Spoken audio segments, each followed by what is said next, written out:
All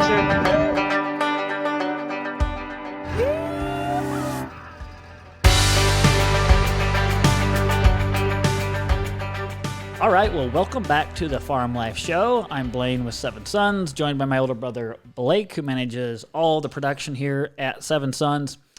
It's been a little bit since we did our last podcast, and I actually had someone that was stopped over at my house and the local customer and said, "Hey, what happened to the Farm Life Show?" Well, I guess got a little busy here, but hey, this is the show where we just sit down and talk about recent happenings at Seven Sons. And we find that a lot of other farms like to follow along with this. And so we welcome you and glad to have you along, just kind of learning about what we're up to, the journey at Seven Sons. A little bit behind the scenes stuff, right? Yes. And we always welcome our customers to listen into the conversation. Actually, I think this is going to be a very interesting episode for all of our customers and farms, because we're going to do kind of a recap looking back at 2022 and then looking forward at 2023. I want to ask you kind of what you're most excited about, kind of most proud of for the last year. And before we do that, though, let's just jump into some recent happenings here at the farm. So since I forget when we did our last Farm Life update, but I know... Tell us about a little disaster we had over Christmas weekend. Well, I'm sure most of you are familiar with the little cold snap that came through the Midwest through Christmas. And that actually was, we spent the whole week preparing for it, and we felt like we were in a really good position. We really were. The guys worked extra hours.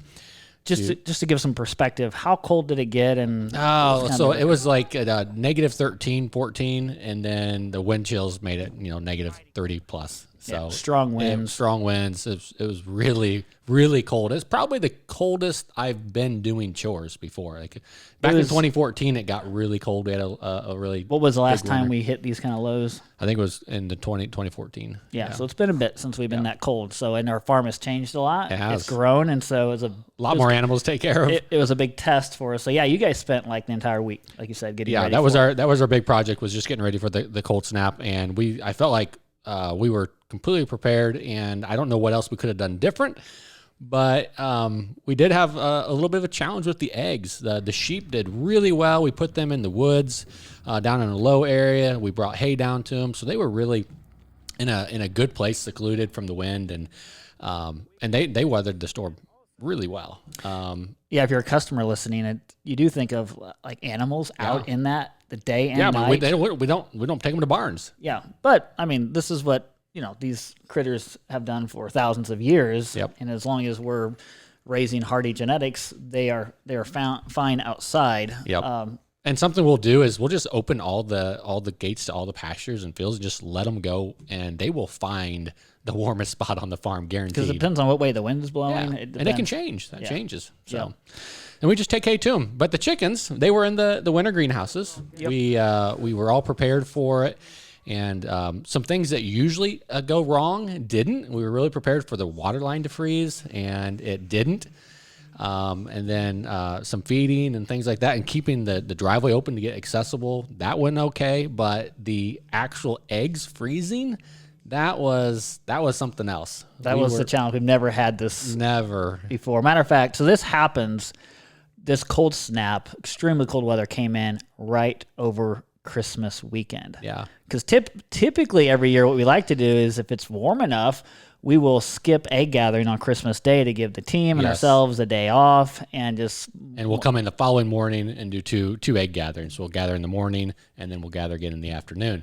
But with the cold temperature, we knew we had to gather on Christmas Day, and we made a valiant effort. The entire egg team They worked really hard. Because typically we'll start egg gathering in the afternoon, but we knew we had to try to so we tried to salvage the eggs, because we started gathering in the morning. We did literally as they're laying eggs. We tried to get over to check on the hens when it got light out, about 7:30, 8 o'clock, and the county, our county truck was actually stuck in the road, and we couldn't even get to the chickens till we got our own equipment and dug the road out just so that we could get there. Yeah, so we had to keep the roads clear to this section of the farm. Yeah. That county couldn't keep it clear. It was the wind and the snow was just drifting so fast. And we only had 1.5 inches of snow. But it all depends on the wind and the Yeah. drifting and the location of the road. 3-4 foot tall drifts. So it was all we could do to get to the hens Yep. by mid-morning Yep. to attempt to start gathering eggs. Yeah. How'd that go? Yeah, terrible. Yeah. We realized we couldn't even get them gathered and back to the farm in a cooler in time, so we ended up getting a Sprinter van and put a heater inside of it. Tried to gather from the hoop houses directly into the warm Sprinter van. Sprinter, but then we're finding that even the eggs that are cold, they're getting in the warm heat, and that's just cracking the the shell as temperature well. difference Yeah, from the change. from the outside into the warmer vehicle Yeah. just started cracking. So literally eggs will pop when they get cold and go through a quick temperature change. Yep. So I remember Bruce was actually saying, he was walking past the nesters and the hens had just kind of started laying for the morning. Yep. And so he could just hear the eggs, within 10, 15 minutes, just popping, cracking. Yeah. You could hear the popping. So What we needed was about 12,000 people there to catch every egg. yeah, every egg, right? It was laid, put it in their pocket, keep it warm. Keep it warm. So we discovered that, and we made it was an all day attempt to try to save the eggs this was Christmas Eve, right? That day, or was that Christmas Day? Yeah, it was Christmas Eve. Christmas So this Eve, was yeah. Christmas Eve was the first cold day. Yep. How many eggs did we lose on Christmas Eve? What was it? Was it 10,000, 11,000? I think we lost a total between Christmas Eve and Christmas Day, 12,000 eggs froze before we could get them gathered. So it was so that was basically, I think he gathers we gathered 12,000 eggs, 12,000 eggs a day. Yeah. So we lost a full day's worth. Christmas Day was a little bit better. But it was, how do you plan on that? Yeah. We really didn't have a system for that. The hens, they could gather in the middle of the building and stay warm, but the nesters are actually on the outside walls. Yep, they're on the edge of the building. So Yeah. they were on basically the coldest part of the building. Yeah. And it was kind of a disaster. We have sidewalls that come down on the side of the buildings, and the night before it got all cold, we rolled those down. We keep them up and it's warm enough so the hens can always get outside. We tried rolling those down. It just so happened the day before Christmas Eve, we lost our well pump, right? We did, And so we were trying to fix the well. It got late and dark, and by the time we got to rolling down the sides, you couldn't quite see how far down they were. There's a little bit of a gap. A little bit of a gap at the bottom, so the barns weren't sealed real well. It just allowed the air to come in right where the nesters are.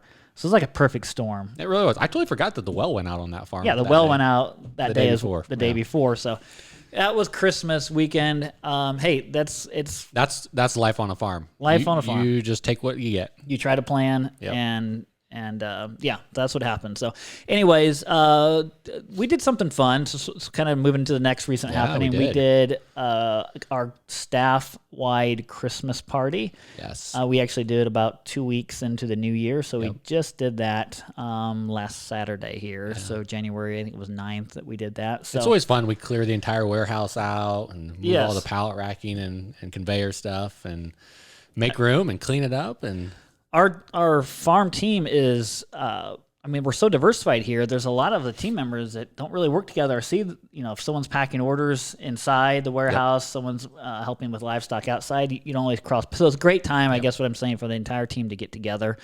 And if you're a farm watching this and you've got a team, I really think it's really important at least once a year to take a break, get everyone together. What was your favorite part of the Christmas party this year? Oh man, favorite part of the Christmas party probably the 10,000 hour club. Yeah, so we do awards for the Christmas party. We'll get everyone together. We'll do some company updates because we've got some of the team members bring their spouses, which is always great, so the spouses can kind of see what's all going on at Seven Sons. But yeah, we do a couple different awards. One of them was the 10,000 Hours Club. So essentially, honoring the people that have been here. Yeah, who have put in 10,000 hours. So it's basically the equivalent if you're working full time. It takes about 5 years to reach that 10,000 hours mark. So we want to do something special. So we came up with the 10,000 Hours Club. We had our first person, Haley. If you're a customer, you've probably heard from Haley. She's been with us right about 5 years full time, and she hit the 10,000 Hours Club mark, which means she got sent home from the Christmas party with a $1,000 bonus check, one-time bonus check. Yep. Something else that we did is we give food credits to our full-time and part-time folks here, so they have a credit every year. We dispense it monthly, distribute it monthly. And so Haley had we basically part of that $10,000 club is you get double the amount of food credit as a benefit at working here at Seven Sons. So she got her food credit doubled for life of employment. Life here. of employment. So that was a lot of fun. I agree. So team value awards are always fun too. If you're a farm watching this, we have our 5 core team values. Yep. And we let the team vote on their other team members. Like as owners, we're not a part of this vote, but they get to vote which team members they think most kind of embody the different values at Seven Sons. So unyielding integrity or total ownership would be the different values. So which team member do you want to nominate just to and it's super nice because they write up a little something about it and we can share that with the because the staff will leave like their little testimonies of why this person really embodies integrity. Yeah. And those little notes that they write we let each staff member see those. Yep. So if you'd like to learn more about our values, we had an episode where we talked about our team core values. Oh, yeah, we did, didn't we? Yep, we can link to that. So, all right, this episode is going to be a little bit longer if you're listening here, but Blake, let's look back on 2022 real quick. I kind of came up with 7 of our top wins. I think it's a fitting number for us. Yep.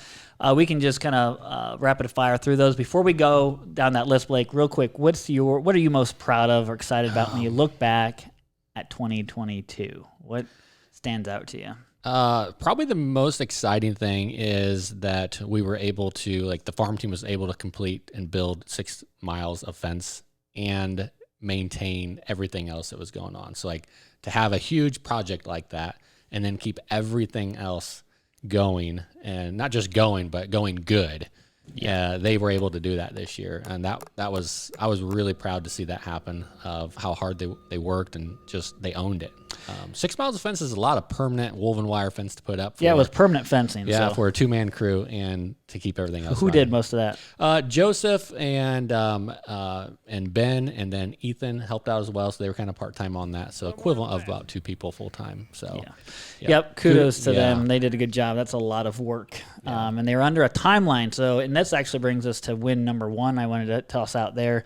What did that new fencing allow us to do this year? It allowed us to bring in sheep for the first time to our farm. So we brought in about 700 head of sheep, and they've been here almost a full year now.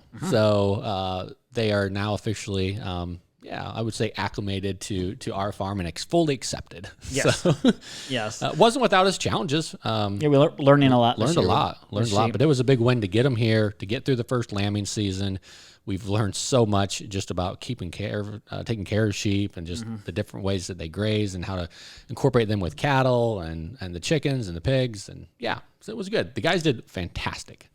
Yep. So that's. What about yours? Those are our first 2 wins, right? So probably my favorite win, and just in the role that I'm in, we launched or implemented something called EOS, which is a business operating system. It helps. It's a framework for really keeping your team and yourself organized. So setting priorities, keeping those priorities top of mind, and just getting the entire team on board with everything that's going on, keeping everyone up to speed. And so it's just a framework for meeting cadences, communication cadences.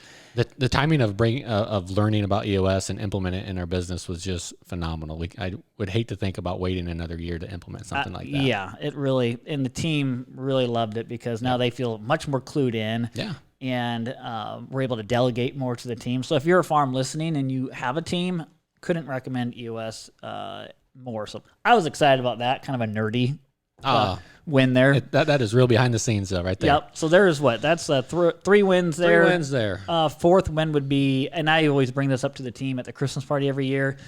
We gather a lot of eggs. How many eggs did we gather in 2022? Individual eggs. Individual eggs, 3.6 million. Yes. Individual eggs. Yeah, that's up from from 2021. About 400,000. And that's the big deal there is those are hand gathered. Yeah, we don't have an automated confinement system. No, it's a team of about 3 people, and they spend 3 hours a day. Yep, gathering eggs.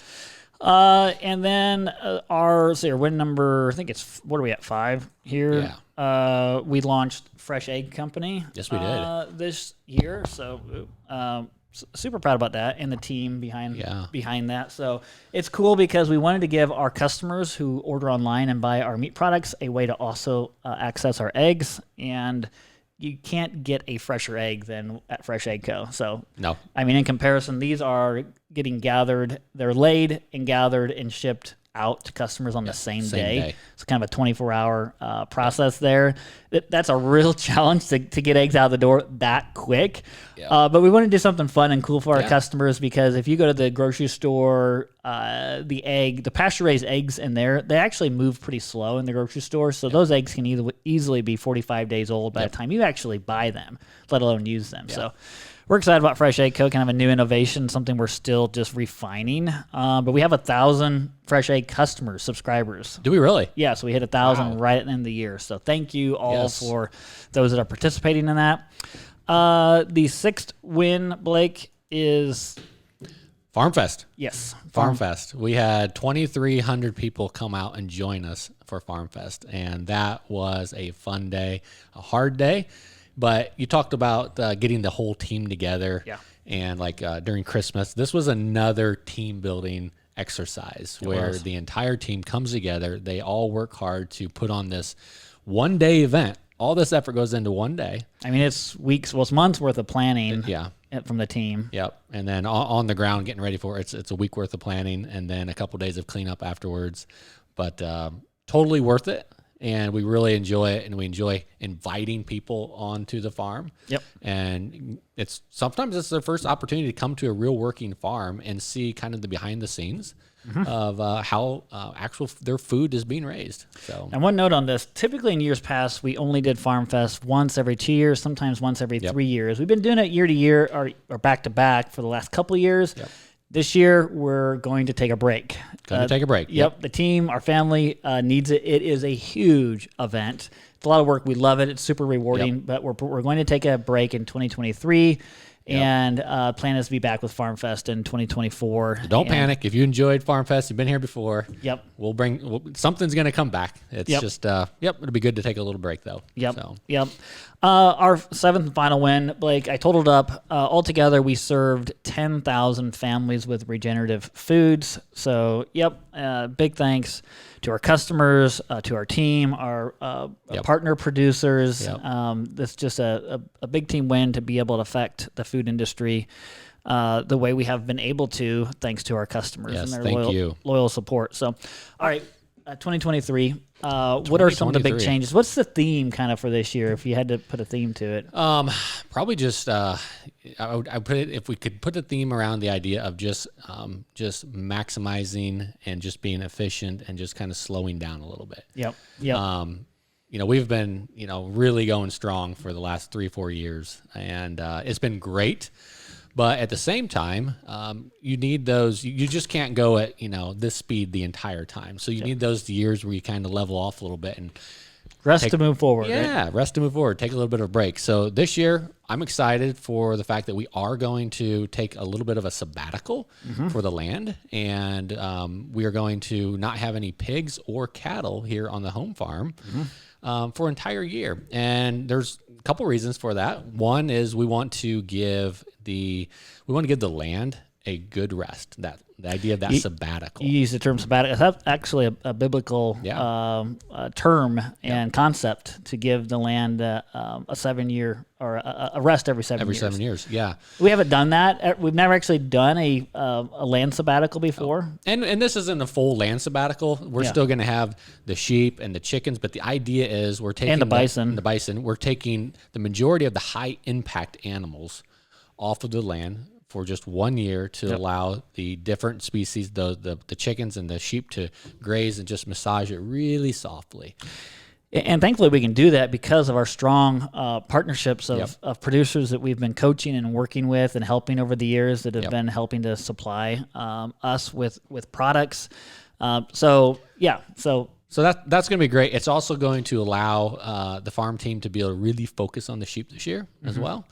And hopefully to be able to take a little more time off, maybe a little bit too. Yes. In some areas. So. Yeah. So it'll be not only a rest for the land, but the folks here. And something else that I'm looking forward to is I think just freeing up our time a little bit more, Blake. We'll be able to invest more in the farms that follow us and the producers that work with us for coaching, and also other farms that are starting direct marketing businesses that are trying to figure out how do I reach customers.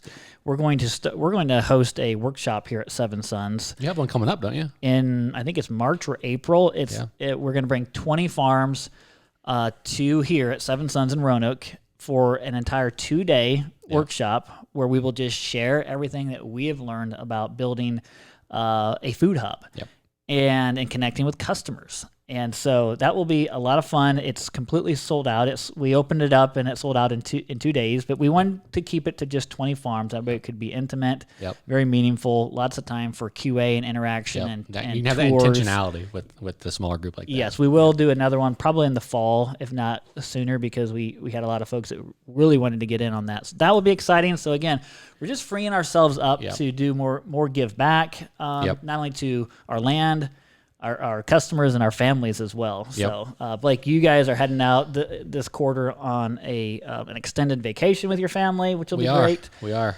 Really looking forward to that. Yeah. Yep. I am actually taking more time to spend with the family this year and helping out. We homeschool, and we've got 6 kiddos now, and that's a lot. So I'm going to be a little bit more available myself to help out at home and do a little more working from home. And for farms listening, we're at the point, and I'm thankful we're at the point where we have this strong team around us, Blake. And I couldn't imagine not having it because of just the stage of life that we're now in with our young kiddos. It's so important for us to be able to invest that time in the highest priorities we have, which is our families. Yet to see the farm still growing and thriving is really, really special.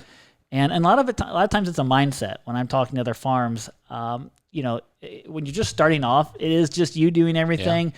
But if you can keep your mindset open and think about how you can grow your business, hire and enable people to thrive below you and with you. And that's what we're doing with the coaching. It's like, yes, we've gotten to the point where we can do that. We can give back. We can be more available for our spouses and our children at home. And then at the same time, we want that for other farms. And we know exactly what it's like to go from beginning of the first order leaving this room we were in. This is our old office and warehouse. It's a little 12 by 24 room here.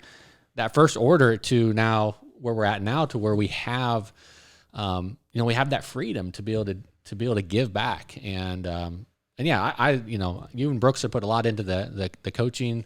And I'm excited that we can have these farms here and show some vision, some things that we saw work and things that didn't work. Yeah, we're going to share our mistakes. Oh, man, that learning curve. Let's just shorten that learning curve any way we can. So. Yep, and change the food system, get more regenerative foods out to more consumers. Yeah. That's our mission. It's impact. That's always been our mission. It's continued to be our mission. It's just taking new shape. Yep. We're thankful for this year being kind of a rest and regenerate year. And so anyways, that is what 2023. If you can rest and regenerate this year, I challenge you to do it. Yes. We need. What would have to be true for you to leave for 3 weeks, 4 weeks? Exactly. Take some time off. Yep. Mm-hmm. So if you're a farm listening, we challenge you. I've always appreciated that challenge because there really is more capacity if we can just get a vision for that and ask ourselves what would need to be true to make this the best year ever. And for us, is to rest a little bit more and regenerate. So that's this is what I'm calling the Q1 Farm Life update. So I want to hold ourselves, Blake, to sitting down at least every quarter. Okay. So kind of change with the seasons. Yep. And sitting down and doing just kind of a longer version of, hey, looking back, looking forward, letting customers and other farms have an inside scoop of what's going on at Seven Sons, and kind of just part of embracing transparency at Seven Sons and sharing with others. So, Blake, thanks for joining me. Okay, thank you.